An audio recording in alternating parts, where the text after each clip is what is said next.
Polavaram project కీలక దశకి చేరుకుంది. 2027 మార్చి నాటికి పనులు పూర్తి చేయాలన్న లక్ష్యంతో నిర్మాణ పనులు శరవేగంగా సాగుతున్నాయి.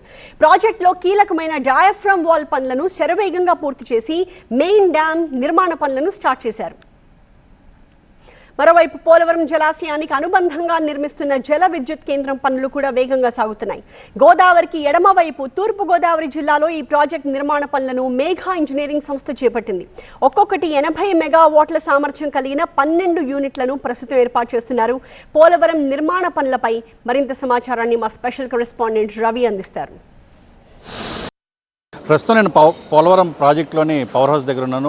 పవర్ హౌస్ సంబంధించినటువంటి పనులు వేగంగా జరుగుతున్న పరిస్థితి కనిపిస్తుంది. 12 యూనిట్ల ద్వారా 960 మెగావాట్ల విద్యుత్ ఉత్పత్తి ఈ పవర్ ప్రాజెక్టు ద్వారా జరగబోతుంది. ప్రాజెక్టులో ఈ పవర్ ప్రాజెక్టుకి సంబంధించి వర్క్లు ఎలా జరుగుతున్నాయి? ప్రస్తుతం మనతో చిస్తీ గారు ఉన్నారు. సార్ చెప్పండి, ఏంటి ఎంతవరకు వచ్చినాయి, ఎప్పటిలోగా ఈ ప్రాజెక్టుకి సంబంధించిన పనులు పూర్తవుతాయి? 60% వర్క్స్ కంప్లీట్ అయిపోయినాయండి. ఇంకా 40% అంటే బ్యాలెన్స్ మనకి టర్బైన్ ఏరియాలో పని ఉంది. సివిల్ వైజ్ కూడా 60% అయిపోయింది. ఇప్పుడు ఈ స్టీరింగ్లు ఇవి ఫస్ట్ యూనిట్ అంతా కంప్లీట్ అయిపోయింది సార్. ఇది మన 4th యూనిట్లో ఉన్నాం.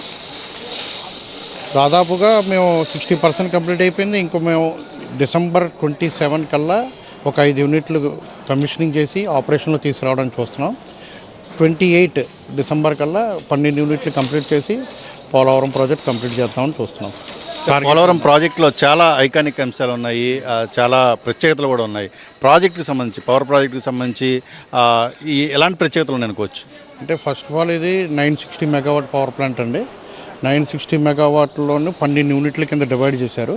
ఆ 12 ఒక్కొక్క యూనిట్ వచ్చి 80 మెగావాట్లు, 80 మెగావాట్స్. 12 × 80 అంటే 960 మెగావాట్లు. ఇంత మెగావాట్లు భారీ ప్రాజెక్టు మన ఇండియాలో ఇది ఫస్ట్ టైము. ఇది అంత హెవీ ప్రాజెక్టు ఇండియాలో. మళ్ళీ కెప్లర్, నాకు తెలిసి కెప్లర్ టర్బైన్ అన్నది ఎక్కడా లేదు. ఇది ఫస్ట్ టైం అన్నది, దీని ప్రత్యేకత అది. సార్, ప్రత్యేకంగా చెప్పుకుంటే యంత్ర పరికరాలు ఎంత అధునాతమైనవి, ప్రత్యేకమైన వాడుతున్నారు. అలాగే మానవ వనరులు కూడా చాలా ఇంపార్టెంట్. ఎంతమంది వర్క్ చేస్తున్నారు అనుకోవచ్చు పోలవరం పవర్ ప్రాజెక్టుకి సంబంధించి? కూడా సుమారు 2000 మంది లేబర్ పనిచేస్తున్నారు సార్. డైలీ 2000 మంది పనిచేస్తున్నారు సార్. ఈ ఇక్కడ సివిల్ ఒక ప్రాజెక్టు, ఈ ఎండెమ్, ఈ హెచ్ఎండ్ఎమ్, గేట్లు ఇవన్నీ ఇక్కడే ప్రాజెక్ట్ జరుగుతుంది. దీని ద్వారా 2000 మందికి మేము పని ద్వారా తీసుకుంటున్నాం. అంటే మనం 2027 డిసెంబర్కి కంప్లీట్ చేయాలని 5 యూనిట్లు ఆ టార్గెట్తో వెళ్తున్నాం. అందువల్ల ఎక్కువ మంది మ్యాన్ పవర్ కూడా ఇంకా మనం పెట్టాలని చూస్తున్నాం. ఇది చాలా వేగంగా అయితే పనులు జరుగుతూ ఉన్నాయి. పోలవరం ప్రాజెక్టు ఒకవైపు పనులు 2027 కల్లా కూడా 2027 జూలై వరకు కూడా పోలవరం ప్రాజెక్టు పనులు పూర్తి చేయాలని చెప్పేసి ఒక టార్గెట్ ఉన్న నేపథ్యంలోనే దానికి అనుగుణంగా సమాంతరంగా జల విద్యుత్ సంబంధించినటువంటి పవర్ ప్రాజెక్టు కూడా దానికి అనుగుణంగానే డిసెంబర్ కల్లా కూడా పూర్తి చేసే విధంగా కూడా 5 యూనిట్ల వరకు కూడా ఏర్పాట్లు అయితే జరుగుతున్నాయని చెప్పుకోవచ్చు. దుర్గాతో రవి, TV9 పోలవరం నుంచి.